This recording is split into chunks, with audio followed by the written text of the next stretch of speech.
All right, let's peel back the layers on one of history's most, well, profound intellects. When you hear the name Leonardo da Vinci, your mind probably jumps straight to the Mona Lisa or maybe the Last Supper. And hell yes, those are masterpieces. They've captivated humanity for centuries. But to pigeonhole him merely as an artist, that's like calling the ocean a puddle. It completely misses the staggering, colossal scope of his universal mind. He wasn't just a Renaissance man. He was pretty much the archetype, wasn't he? Oh, absolutely. The A archetype. singular force whose genius utterly shattered every conventional boundary of his era. He was an enigma, a relentless force of nature, really. And his entire life was one unified, absolutely tireless quest to understand every damn thing in the world around him. Precisely.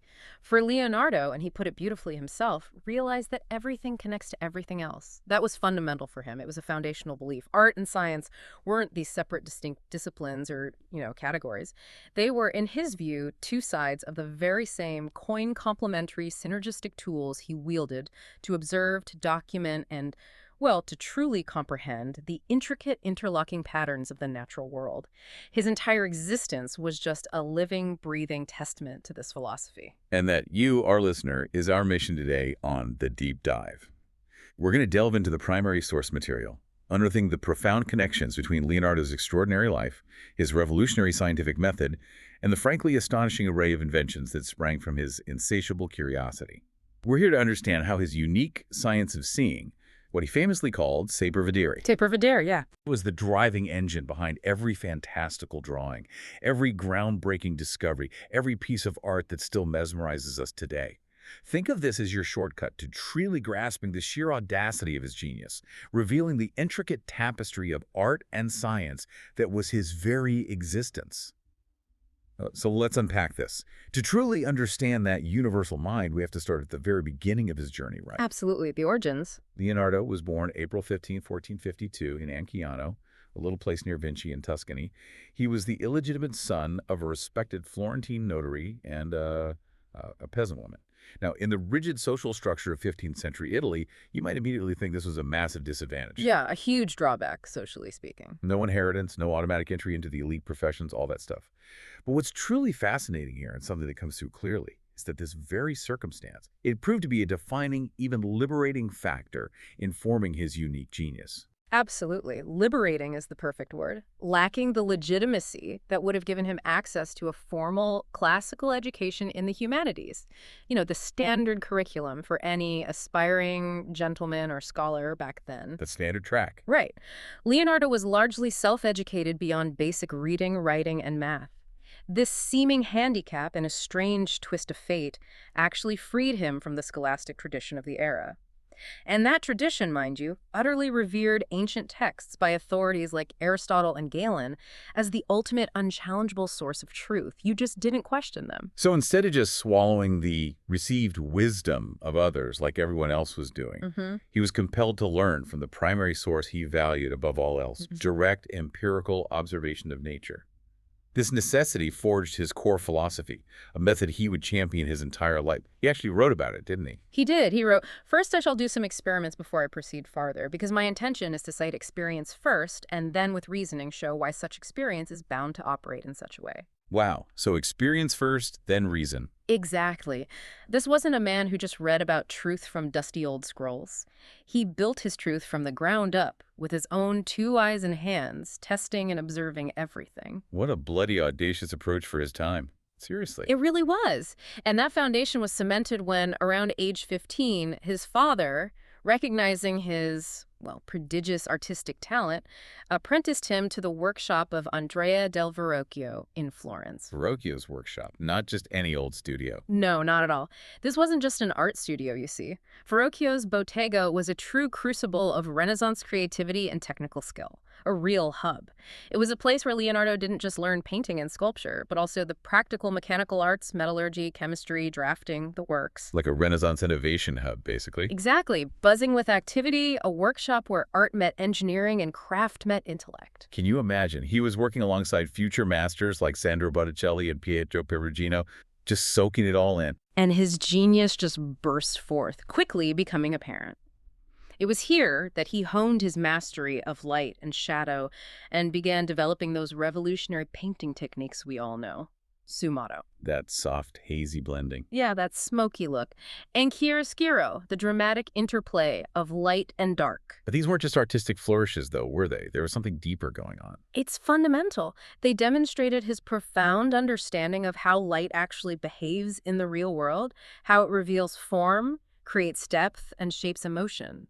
These techniques were Leonardo applying his scientific understanding of light to see and render reality more truly than anyone before him. So that's Sapervidia right there, in the paint. In the paint itself, absolutely. His art itself became a form of scientific inquiry, a method for depicting observed reality with unparalleled truth.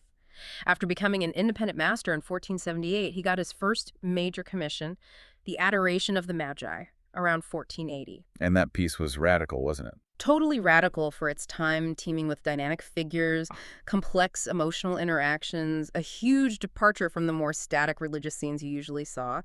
He used innovative compositional techniques, arranging figures in the swirling, emotionally charged vortex around the Madonna and Child. It was almost like a living, breathing landscape of human feeling. But then, here's where it gets really interesting, and it sets a pattern that would recur throughout his life. Ah, yes, the patterns. He left it unfinished. Just walked away from it when he left from Milan in 1482. You know, for most people, this would be seen as a massive character flaw, right? Lack of discipline, maybe? Right, easily seen that way. But our sources actually frame it as a feature of his insatiable intellect. It absolutely is. This wasn't a flaw in his character, but a hallmark of his endlessly curious mind. It's a testament to an intellect perpetually bursting with more ideas, more concepts to explore, more pursuits than he could possibly complete in one lifetime. For Leonardo, the process of inquiry, the thrill of discovery, often outweighed the need for finality. It's the mark of a truly insatiable mind that was always, always drawn to the next unanswered question. So he moves on. In 1482, seeking greater challenges and, let's face it, more substantial patronage, Leonardo relocated to Milan to enter the service of its ruler, Ludovico il Moro Sforza. A big move. A huge move, and it was a calculating one. This was a man acutely aware of power dynamics and how to present his value in a, well, strategic manner. Yeah, and his infamous letter of application to the Duke is an absolute masterclass in self-marketing, isn't it? Just brilliant. It really is something else. He presented himself not primarily as an artist, which is how we largely know him today. Right, you'd expect that first. But first and foremost, as a military engineer of unparalleled skill. Mm-hmm. He listed 10 points detailing his capabilities. I can construct bridges very light and strong. I can make cannons most convenient and easy of transport. I can make armored cars totally unassailable and safe. Just laying it on The thick. war stuff first. Exactly. And his profound artistic talents. They were relegated to almost an afterthought, a mere footnote at the very end. Also, in time of peace, I believe I can give you as complete satisfaction as anyone else in architecture, waterworks, sculpture. And in painting also, I can do as much as anyone, whoever he may be. Like, oh yeah, I paint a bit too. It's incredible positioning. He knew exactly who he was talking to. This guy clearly knew how to pitch to a warlord. And it worked.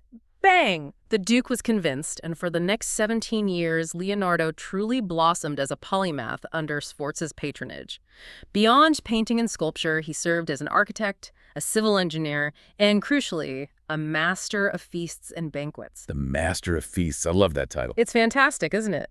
And this role as an impresario, designing elaborate multi-sensory spectacles for the court, directly influenced his inventions in ways we might not immediately grasp. Okay, this is where the magic happens, and it completely flips the script on how we often think of his inventions. Right? It really does. Our modern minds tend to see inventions purely in terms of utility, functionality, practical application. Get from A to B, solve a problem. Exactly. But for Leonardo, technology wasn't just about practical application. It was profoundly about creating wonder, about blurring the lines between pure engineering and pure entertainment. Imagine a court feast where the entire banqueting hall was transformed into a celestial sphere, with stars moving overhead and allegorical figures descending from the heavens on hidden mechanisms. Pure spectacle. He designed spectacles exactly like that for weddings and ducal celebrations. Total theater. Absolutely. It shows how his universal mind integrated even these seemingly disparate realms. For instance, the the famed self-propelled cart. The first car. Yeah, which some hail as the world's first automobile prototype. It's now believed by many scholars to have been designed not as a practical vehicle for transportation, but as a theatrical automaton. A wind-up wonder for parties. Pretty much. A special attraction for Renaissance festivals meant to instill wonder and awe. It was a technological marvel designed to perform, not to commute. And the same goes for his design for the aerial screw, that clear precursor to the modern helicopter. The helicopter thing, yeah. Given its incredible scale and the human power required, it also may well have been conceived as a theatrical spectacle, a visually stunning demonstration of mechanical principles, rather than a truly functional flying machine for practical use. It's very likely. What's fascinating here is that Leonardo the inventor cannot be separated from Leonardo the impresario. His engineering genius was often a tool for creating magic and entertainment, demonstrating that the line between technology and theater was incredibly fluid in the Renaissance court. Amazing. So during this remarkably productive Milanese period, he also created some of his most iconic works. The first Virgin of the Rocks, Beautiful painting. and of course the monumental mural, The Last Supper. The Last Supper, yeah. And here's another one of those disastrous yet profoundly Leonardo moments. For The Last Supper, he absolutely despised the rapid execution required by traditional fresco painting. Hated working fast on wet plaster. Right, you have to paint onto wet plaster before it dries. So he decided to experiment, using an oil-based tempera on a dry wall, almost like an easel painting on a massive scale. A huge gamble. A technical decision that proved utterly calamitous. It caused the painting to begin deteriorating, fading colors, flaking paint within his own lifetime, barely 2 decades after its completion. Just start falling apart. Even a genius stumbles, sometimes quite spectacularly, especially when pushing the boundaries. Damn. He also undertook the colossal project of creating a 22-foot-tall bronze equestrian statue of Ludovico's father, Francesco Sforza, The giant horse. the giant horse. He spent years on intensive anatomical studies of horses and developing new casting techniques for such a monumental work, studying how to pour something like 70 tons of bronze in a single continuous flow. An engineering nightmare. But in a gut-wrenching end, after he had only completed a massive clay model, Just the clay model. which itself was an engineering feat, French armies invaded Milan in 1499, overthrowing the Duke. And the invading soldiers, in a tragic, almost unbelievable footnote to history, use the magnificent clay horse for target practice. Oh, go. Destroyed it completely. This tragic anecdote underscores the volatile nature of his patronage and the brutal realities of the time. The loss was immense, artistically and scientifically. Absolutely heartbreaking. Just senseless destruction. Mm-hmm. But this Milanese period wasn't all about art and grand failures, was it? No, definitely not. It was also when Leonardo's serious scientific investigations truly ignited. He designed fortifications, he studied mechanics and geometry, delving into the principles of levers, gears, and pulleys.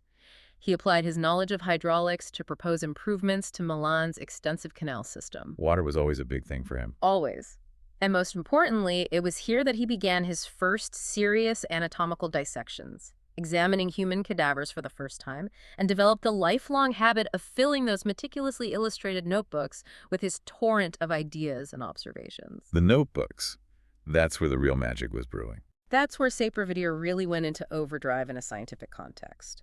So, with the fall of his patron Sforza in Milan, Leonardo began an itinerant phase of his career, navigating the turbulent and, frankly, dangerous politics of Italy at the time. Constantly on the move. In 1502, he found a new and, well, formidable employer, Cesare Borgia. Cesare Borgia, the ruthless son of Pope Alexander VI, commander of the papal armies. Talk about a tough boss. Exactly. Leonardo served as Borgia's chief military engineer and architect, traveling throughout central Italy, applying his skills directly to warfare and conquest. So his engineering skills were in high demand for war. Very much so. This period was instrumental in honing his cartographic abilities. He created stunningly accurate topographical maps of regions like Tuscany and the city of Imola. And these were not artistic landscapes at all. They were vital military tools for strategic planning, allowing Borgia to visualize troop movements, siege positions, supply lines with unprecedented clarity. Maps as weapons. Essentially, yes. And it was during this time that he also met the diplomat and political philosopher Niccolo Machiavelli. Machiavelli. Wow. Imagine those conversations. One can only speculate, but Machiavelli's observations on power and governance may well have influenced Leonardo's understanding of human nature, or maybe vice versa. Fascinating intersection. By 1503, Leonardo was back in Florence, a city now dominated by his younger, fiercely competitive rival, Michelangelo. Michelangelo, who was, what, 2 decades younger? Roughly, yeah.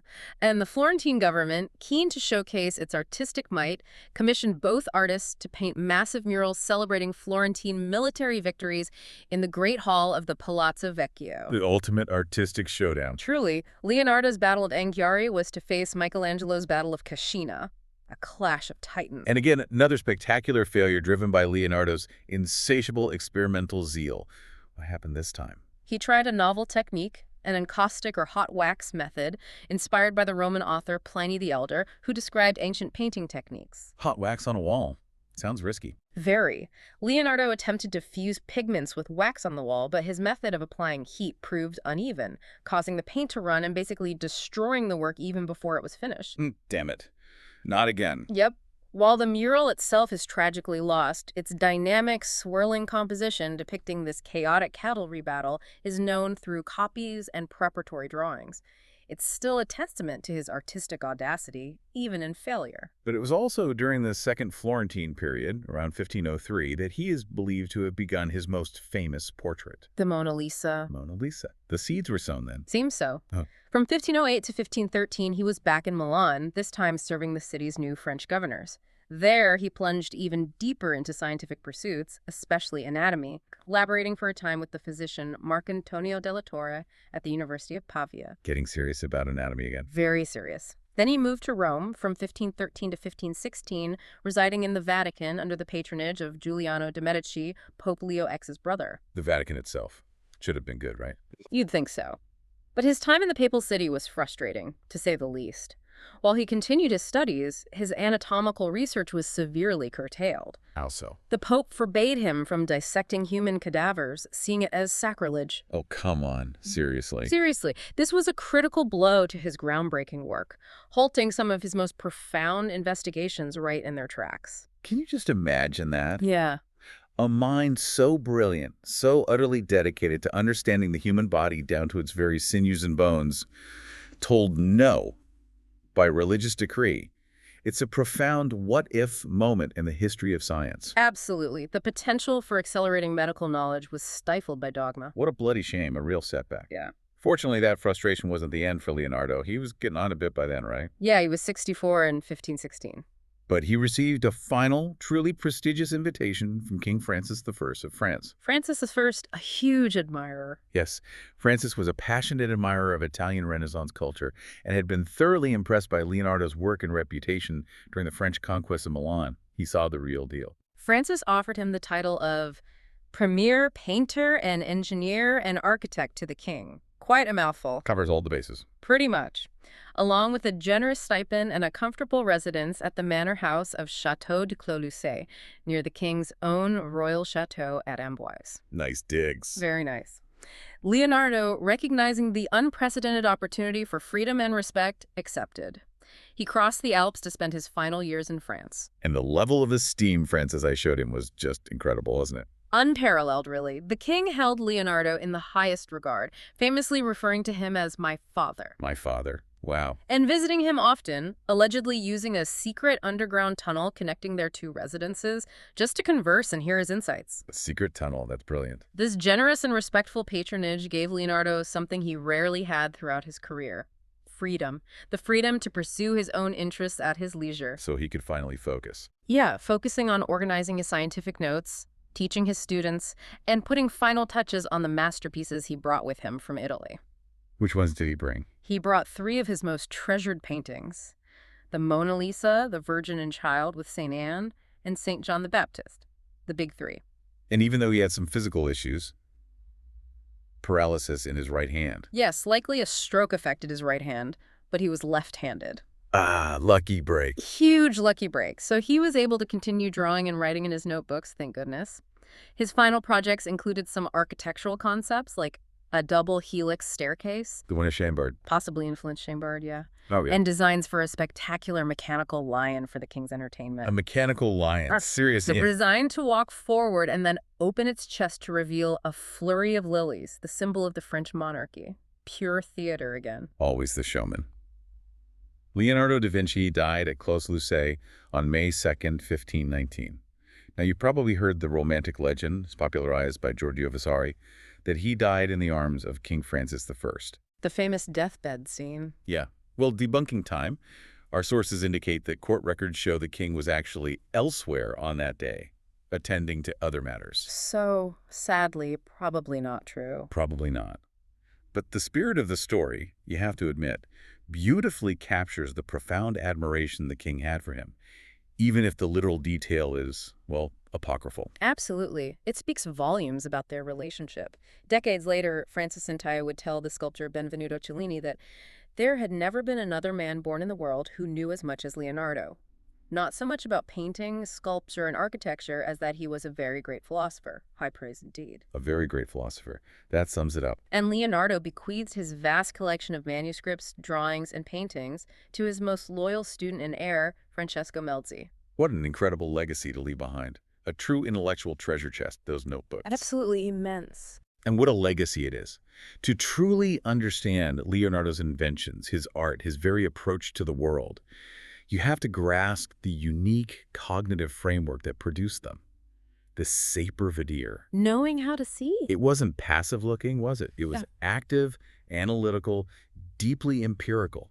The foundation of his whole scientific method. Exactly. It means stripping away preconceptions and truly engaging with what's right there in front of you. Which was revolutionary back then. Oh, absolutely. In an era when knowledge was largely derived from the unquestioned authority of ancient texts and religious doctrine, Leonardo was. Well, he was a bomb thrower, intellectually speaking. He broke fundamentally with the scholastic tradition. His contemporaries saw writings of Aristotle, Galen, the Bible as the final, immutable word. You just didn't argue. But Leonardo did. He argued for a new authority, audacious for its time, direct, verifiable experience. His notebooks are crammed with declarations of this principle. To me, it seems that all sciences are vain and full of errors that are not born of experience, mother of all certainty, and that are not tested by experience. Mother of all certainty. Wow, he's essentially saying, show me, don't just tell me, challenging millennia of established thought. Precisely. He wasn't just theorizing, he was actively probing reality, running his own investigations. And he developed a systematic, consistent scientific method a full century before Francis Bacon and Galileo would formally articulate similar principles. So what were the key parts? You said 3 pillars. Yeah, you can break it down into 3 core pillars of discovery. First, intense, focused observation. Really looking. Really looking. He'd study a phenomenon with unparalleled patience and precision. Whether it was water turbulence, bird flight, a human expression, he drilled down. This wasn't just looking with the eye. It was an act of profound intellectual penetration, engaging the mind with every single detail. He'd return to the same thing again and again, sketching it from different angles under different conditions until he felt he truly understood its essence. Okay, observation first. Then, repeated experimentation. He would test his observations, devise ingenious ways to verify his hypotheses, and understand the underlying principles. like dropping things for gravity studies. Exactly. Dropping objects from various heights, timing their descent, even without precise instruments. Or his heart studies creating intricate glass models of the aortic valve, then injecting water mixed with grass seeds to observe flow patterns, making invisible forces visible. That's just bloody brilliant. Okay, observation, experimentation. What's the third? Meticulous illustration. He recorded his findings not primarily in words, which he often found tormentingly long-winded and confused and inadequate for complex visual info. He preferred pictures. Absolutely. He preferred drawings of extraordinary clarity and detail. He innovated visual techniques, cross-sections, exploded views, multiple perspectives to convey complex 3D information on a 2D page. He truly believed his visual representations offered a superior path to knowledge. He declared, "O writer, what words can describe with your pen in a complete way that which my brush depicts immediately?" He really saw drawing as thinking. Totally. For Leonardo, this method fused art and science into a single, seamless pursuit. Painting, he declared, was the legitimate daughter of nature because it was a science that considered all the qualities of forms. The painter's eye, in his view, was the most sophisticated scientific instrument available, and the act of drawing an object was the ultimate act of understanding it. He truly painted science. Yet, and here's the tragic paradox, the real kicker. Yeah, the big but. Despite developing such a modern scientific method and making discoveries centuries ahead of his time, the four-chambered heart, geological superposition, his scientific work had almost no direct impact on the scientific revolution that followed. None. Zero. Zip. It's a profound what-if for human knowledge, isn't it? Just staggering to think about. It is truly a gut punch of what might have been. His discoveries were hidden away in his private notebooks, thousands of pages never organized into cohesive treatises.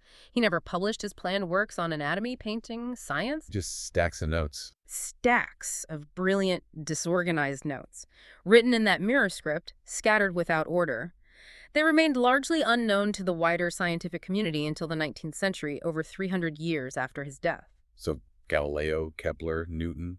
They had no idea. No idea. Yeah. They had to rediscover these principles independently, basically starting from scratch. Leonardo thus stands as this brilliant but isolated figure in the history of science, a precursor whose immense potential to accelerate human knowledge was just never realized. A genius without a direct scientific lineage. Exactly. It's a lost opportunity for humanity on a scale that's almost unfathomable, a brilliant light that just didn't get shared. That's a truly profound thought, and frankly, a bit of a tragedy. Okay, let's talk about how this sapir-vivere translated into specific fields, starting with his anatomical studies.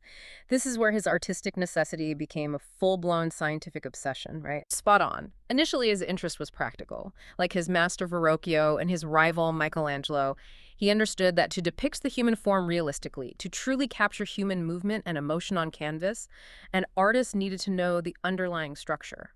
Muscle, bone. You gotta know what's under the skin to paint the skin. Exactly. How could you paint a truly believable bicep if you didn't know how it connected to the shoulder and elbow? Basic artistic anatomy. But his insatiable curiosity soon propelled him far beyond the needs of a mere painter into the realm of pure scientific research. He wasn't content to merely know what the body looked like. He had to know how it worked. The mechanics of it. The mechanics, the function, how its parts work together in intricate concert. He saw the body as nature's most perfect machine, and he was driven by this unyielding desire to understand every single cog and lever, every thread and fiber. And the commitment he showed to this was just staggering. I mean, the conditions. Unbelievable. Our sources tell us he performed more than 30 dissections of human and animal cadavers, often working late at night by candlelight in what were certainly inhuman, disgusting conditions. Think about that for a moment.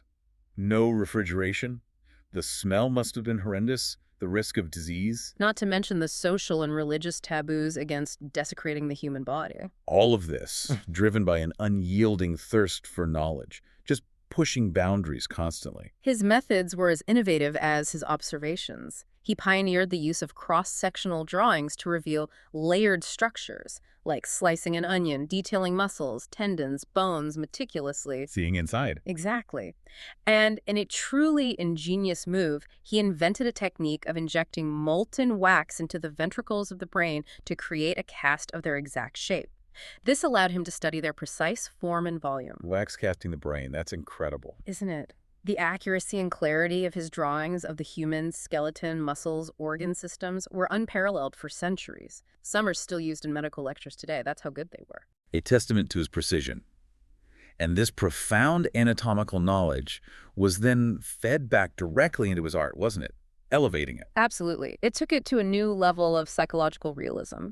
His goal as a painter wasn't just the body, but what he called moti mentale. Motions of the mind. Exactly. The inner life, the thoughts, the emotions. He wanted to paint what people were feeling. The Last Supper is the prime example here, surely. Oh, textbook example.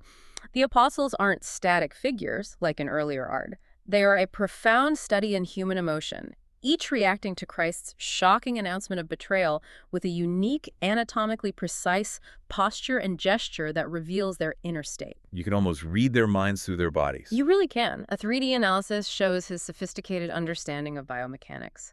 Bartholomew leans forward, neck muscles visibly tensed in disbelief. Judas recoils, clutching his money bag, posture radiating guilt and alarm. His body language speaks volumes. And then, of course, the Mona Lisa's famously enigmatic smile. That wasn't just artistic license, was it? Not at all. It's a direct product of this deep scientific understanding. He had literally peeled the flesh from cadavers to trace the paths of the muscles and nerves controlling the lips. He knew exactly how a smile was formed. He knew the mechanics of a smile. He combined this anatomical knowledge with his studies of optics, how light falls on curved surfaces, how the eye perceives them, to create an expression that subtly flickers at the very edge of perception, never quite settling. It's alive almost. Wow, so for Leonardo, anatomy was quite literally the key to painting the human soul. Making invisible emotions visible through the precise depiction of the body. That was the goal. But his anatomical gaze didn't stop at the human body. Not even close. He extended it to the Earth itself. The planet as a body. Exactly. He perceived this deep unity in nature, viewing the Earth as a living macrocosm with direct analogies to the human microcosm. He actually wrote in his notebooks that the flesh of the Earth is the soil, its bones are the arrangements of the rocks, its blood is the veins of the waters. That's beautiful and profound. It transformed his study of landscape from just, painting pretty backgrounds into a serious scientific investigation. It was like he was dissecting the planet. And his work in geology and paleontology was, well, revolutionary doesn't even cover it, does it? Not really. During his extensive travels in the Alps and northern Italy, he meticulously observed rock formations, water erosion, how sediments were deposited, just watching, sketching, thinking. From these direct observations, he deduced fundamental geological principles centuries before scientists formally articulated them. Like what specifically? Well, he correctly understood that sedimentary rocks were formed in layers over immense periods of time, not quickly, as many believed. And he grasped the law of superposition, that lower strata are older centuries before Nicholas Steno formally laid it out. Centuries ahead. Again. But his most remarkable insight, truly mind-bending for its time, came from studying marine fossils found high in the mountains, miles from any sea. Seashells on mountaintops. How did he explain that? He fiercely rejected the prevailing theory, the biblical flood. He used empirical evidence and logic to argue it was impossible. A single, brief flood, he reasoned, couldn't have carried heavy shells hundreds of miles and deposited them in neat, distinct layers. Nor could living creatures have crawled that distance in just 40 days. It didn't make sense. So what was his conclusion? He correctly concluded that the fossils were the actual remains of ancient sea life, and that the mountains themselves must have once been seabeds that were later uplifted over immense geological time. Uplifted seabeds. That's basically foreshadowing plate tectonics. By centuries. It was an astonishing leap based purely on observation and deduction. This was a man who didn't just question scripture, he challenged it directly with observation. Incredibly audacious for his time. Placing evidence above dogma. That takes some serious guts. No kidding. What about plants? Did he dissect them too? His botanical studies were equally forensic, driven by the same saper videre. He filled notebooks with hundreds of exquisite drawings of plants, analyzing their structure with scientific precision, from roots to leaf patterns. He studied phyllotaxis, the mathematical patterns of leaf arrangement, and heliotropism, how plants follow the sun, relentlessly seeking the underlying mathematical and physical laws governing their growth and form. He saw nature as this grand, interconnected system governed by rules. And here's the kicker, the point where it all ties together again. This scientific knowledge wasn't kept separate from his art, was it? Not at all. It was fully integrated. The landscapes in his paintings became, in essence, scientific documents. The plants in Virgin of the Rocks, or the juniper bush in Leonardo da Vinci, aren't generic trees. They are botanically identifiable species. Placed in geologically plausible environments. Exactly. The comparison between the two versions of Virgin of the Rocks makes this crystal clear. The Louvre version. It's a geological tour de force, accurate sandstone, igneous intrusions, weathering patterns. The London version, geologically incongruous, lacks that rigor. So the science made the art better, more authentic. It's just that for Leonardo, scientific accuracy was an essential component of artistic truth. His landscapes weren't mere backdrops. They were data visualizations of his theories about the Earth, making precise geology an index to authenticity for his work. It's as if he couldn't paint something without first understanding its fundamental nature, right down to the rocks and weeds. That seems to be exactly it. Okay, from the Earth's anatomy, let's move to the geometry of space. Leonardo's work as a cartographer. Another perfect fusion of art and engineering. A perfect fusion, yes. Another incredible application of saper videre. His most intensive map-making happened while he was working for powerful military and political leaders. Borgia, Florence. Right, the warlords and republics. For them, maps were pure instruments of power. essential tools for planning warfare, managing conquered lands, even proposing ambitious civil engineering projects like diverting rivers. Yeah. Practical stuff. He basically revolutionized map making, didn't he? He invented new methods to capture spatial relationships with unprecedented accuracy, while contemporary maps were often pictorial, distorted, more like artistic impressions. Pretty, but useless for finding your way. Pretty much. Leonardo sought mathematical precision.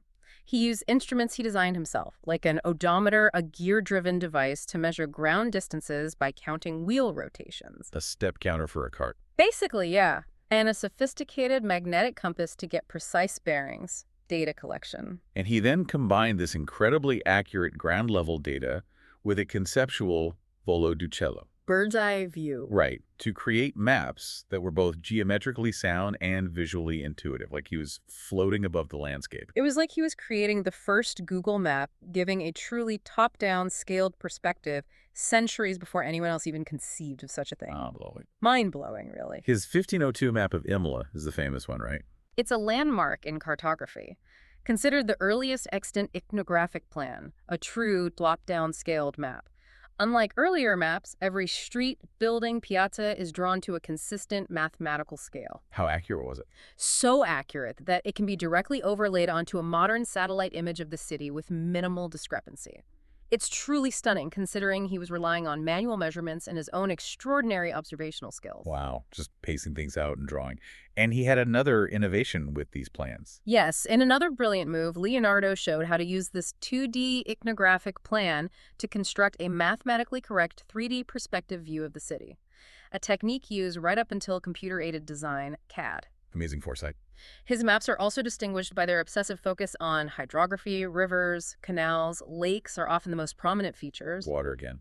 Always water, reflecting his lifelong fascination with its movement and his work on grand civil engineering projects like diverting the Arno River. This was a man mapping the future, quite literally, applying his science of seeing to create tools of unprecedented power and utility. And those notebooks, thousands of pages, are just filled with designs for machines and devices. Many were centuries ahead of their time. The inventions. This is the stuff people love. Absolutely. Born from his deep observation of nature and his mastery of mechanics, they spanned flight, warfare, civil life, you name it. While many were unrealizable with 15th century tech, they stand as powerful testaments to his visionary mind. And perhaps no ambition consumed Leonardo more than the dream of human flight. Oh, flight was the ultimate obsession. But crucially, this wasn't just fantasy, right? It wasn't just wishful thinking. Not at all. It sprang directly from intense, systematic scientific study. He filled notebooks with meticulous observations of bird and bat flight, analyzing wing structures, aerodynamics, muscular movement. Breaking down how they flew. Exactly. He was convinced humanity could replicate this natural marvel by understanding its principles, which makes him, in essence, a true father of bionics for this direct transfer of principles from nature to technology. So, the Ornithopter. That's the famous one. His most famous design, yes. A machine with large, bat-like wings designed to be flapped by a human pilot lying face down. Human-powered flight. Powered by foot pedals and hand cranks connected to rods and pulleys. The wings, huge things, over 33 feet span, were designed to be pine and raw silk, and crucially, to twist as they flapped, mimicking the complex motion of a bird's wing. Audacious concept, trying to copy nature directly. Then even more ambitious was the aerial screw. The helicopter thing. Yeah, a clear precursor to the modern helicopter. The design featured a large helical screw made of linen, about 15 feet across, rotated rapidly by 4 men pushing bars on a central platform. Like a giant corkscrew into the sky. His theory was it would bite into the air like a screw into wood, compressing the air beneath it and generating lift. An incredible leap of intuition. And he designed a parachute, too. He did. Sketched a pyramid-shaped frame about 23 feet wide at the base, covered in linen. He correctly understood that air is a compressible fluid and figured a large enough surface could create sufficient drag to slow a fall safely. He even wrote instructions for it. He did. If a man has a tent of linen, 12 braccia across and 12 in depth, he will be able to throw himself down from any great height without suffering any injury. Pretty confident. So why did these brilliant concepts take flight in his lifetime? We know they didn't work back then. Ultimately, his flying machines were doomed by the tech limitations of his era. 2 huge problems. Okay, what were they? First, lack of lightweight yet strong materials. He was stuck with wood, linen, leather. They just couldn't provide the necessary strength-to-weight ratio for a machine to lift a human. Too heavy, too weak. Material science wasn't there yet. Not even close. Second, and most critically, no power source. No human could ever generate the sustained power needed to lift the weight of both the machine and themselves off the ground. The engine was missing. He had the conceptual blueprint, but not the engine to drive it. Exactly. Yet the conceptual brilliance of his designs is absolutely undeniable. It's where his mind truly transcended his time, laying the groundwork for a future he could only dream of. And they've tested these ideas since, right? They have. A parachute built to his exact specs was successfully tested in 2000. A British skydiver jumped from 10,000 feet using a Leonardo-inspired chute and landed safely. It worked. Wow. Proved his theory right. And even more recently, 2022, engineers built a drone based on the aerial screw design. It actually flew, demonstrating the aerodynamic principle was sound. He just needed the materials and power of a future age. His ideas were fundamentally correct, just waiting for technology to catch up. Incredible. Yeah. Now, one of the great paradoxes of Leonardo's life, this stark contrast between his apparent pacifism, he called war a most bestial madness, Hated war, by all accounts. and his work as a prolific and brilliant designer of war machines. It feels like such a contradiction, doesn't it? A real moral tension. It does, absolutely. But it was a direct result of his patronage. To serve powerful, ambitious warlords like Sforza and Borgia, he simply had to be a master of military technology. It was his job description. A necessary evil, perhaps, for survival and intellectual freedom. So the armored car, basically a tank.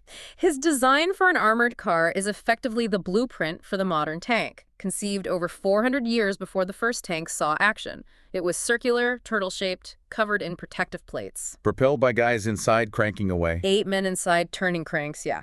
And armed with a battery of light cannons offering a 360-degree field of fire. Terrifying. And then there was his giant crossbow. That sounds insane. It was truly monstrous. A siege engine 27 yards across mounted on 6 wheels for mobility. It wasn't designed for arrows, but to hurl massive stones or incendiary projectiles with terrifying force against enemy fortifications or troop formations. Pure destruction, chaos, and terror. But what makes these designs particularly insightful is Leonardo's clear understanding of psychological warfare.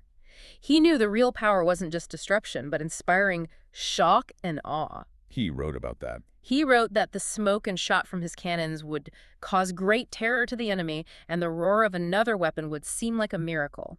The giant crossbow, designed for pure intimidation, a psychological weapon as much as a physical one. He understood the mental game of war. A sophisticated grasp that went beyond mechanics to manipulating enemy morale. And this understanding might explain that famous puzzle in his armored car design, the flaw. Ah, yes, the deliberate flaw theory.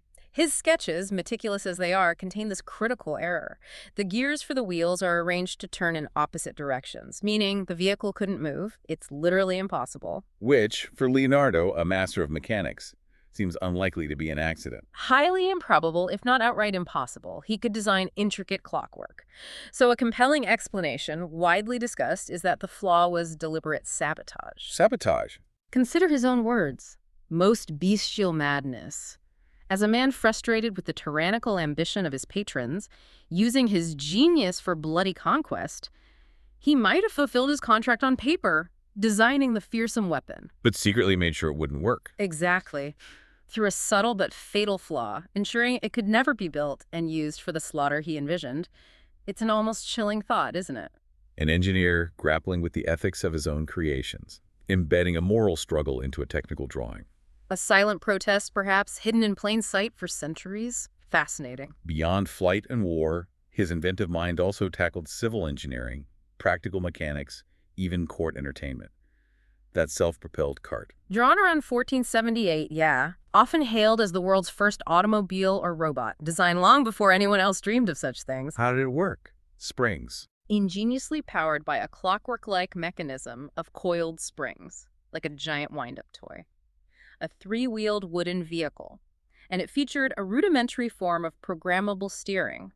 Wooden blocks could be set between gears to make the cart travel a predetermined path, turning left or right at specific points.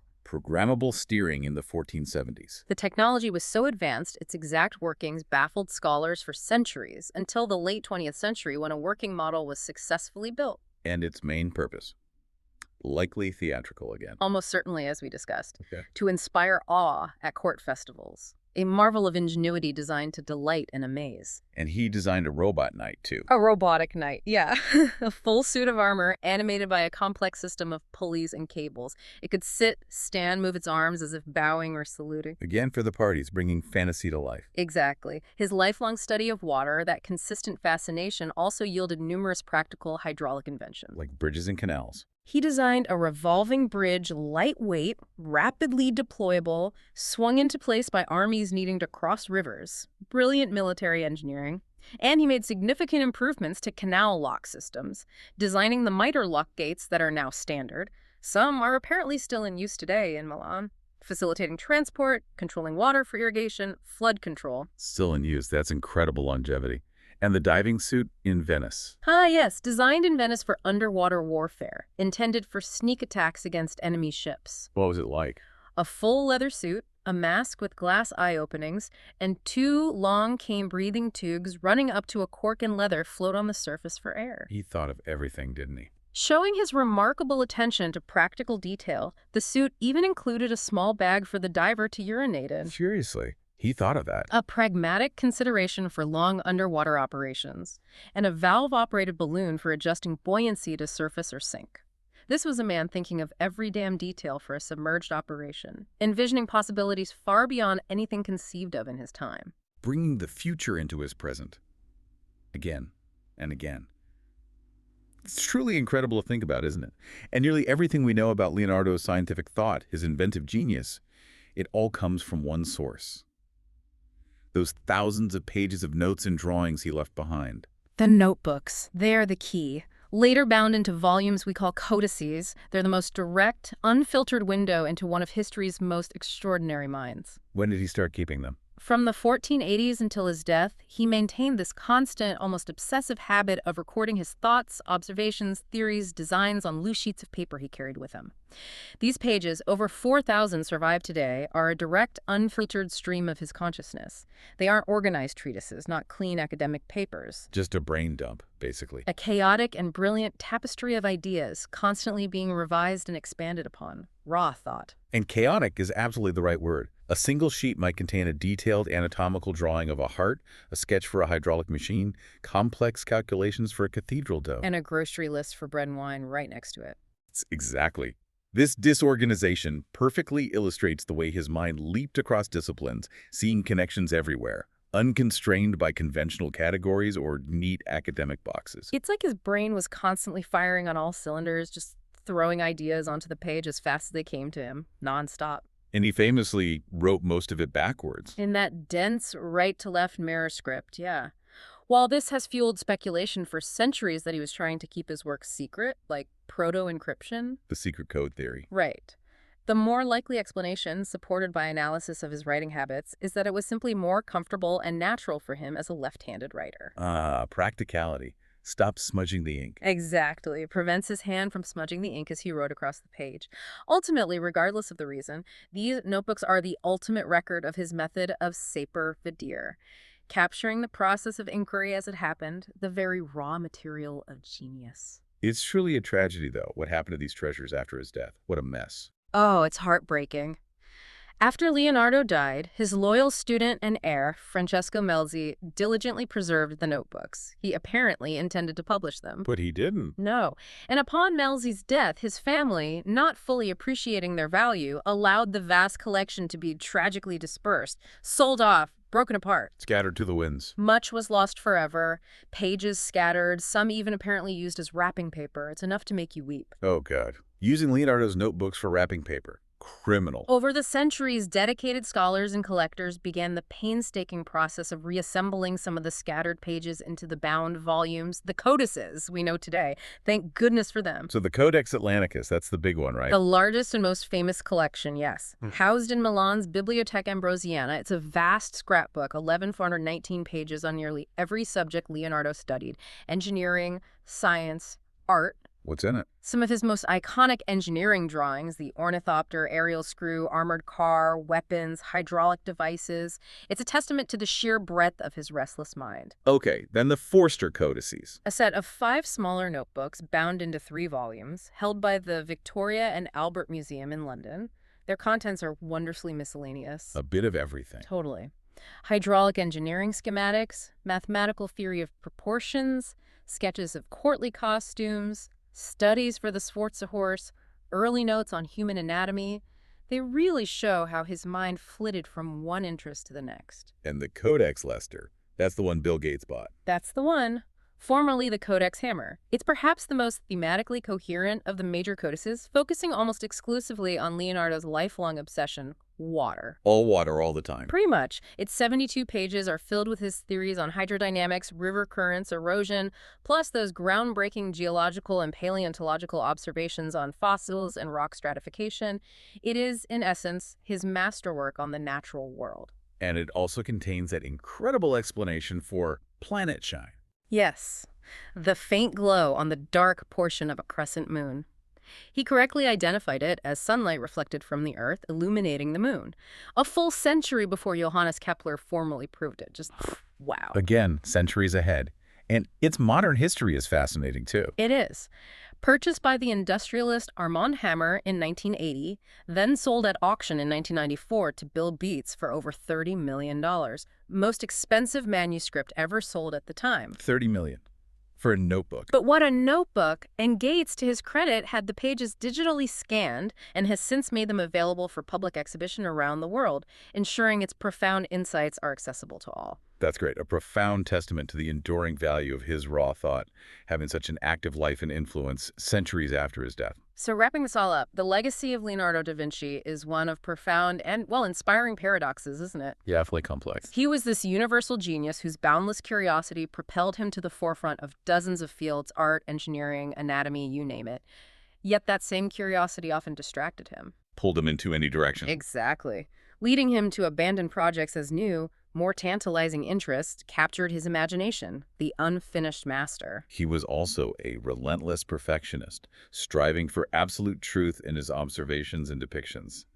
Which sounds good, but... But this very perfectionism, coupled with his insatiable experimental zeal, often led him to try novel but ultimately flawed techniques, which doomed some of his greatest works, like The Last Supper and the Battle of Anghiari, to decay and ruin within decades. It's just an absolute damn shame, honestly, knowing what they could have been if he just stuck to the tried and true sometimes. A casualty of innovation, perhaps, and he single-handedly developed a modern scientific method, made discoveries that could have profoundly reshaped the course of science, accelerating human knowledge by centuries. But his failure to organize and publish his work left his groundbreaking insights in obscurity for centuries. A brilliant light extinguished before it could fully illuminate the world. The knowledge was there, waiting, but unreachable, locked away in notebooks. So, ultimately, his greatest legacy might not be the handful of finished masterpieces, amazing as they are, or the portfolio of brilliant but unbuilt inventions. Perhaps not. It might be, rather, the process of inquiry itself, preserved so vividly and completely in the chaotic, brilliant pages of his notebooks. He left behind not just products, but a blueprint for a way of thinking, a method for approaching the unknown. He taught the world how to look. How to question. And how to see the fundamental unity in a world we so often insist on dividing into separate, disconnected boxes. He remains the ultimate symbol of human potential and the power of interdisciplinary thought, a timeless reminder that the most profound discoveries, the most beautiful creations, are found at the intersection of art and science. His life was a testament to his own enduring belief, a lesson as relevant in our age of hyperspecialization as it was in the Renaissance. Learning never exhausts the mind. Simple as that. Keep learning. Keep asking. So here's the thought to leave you with.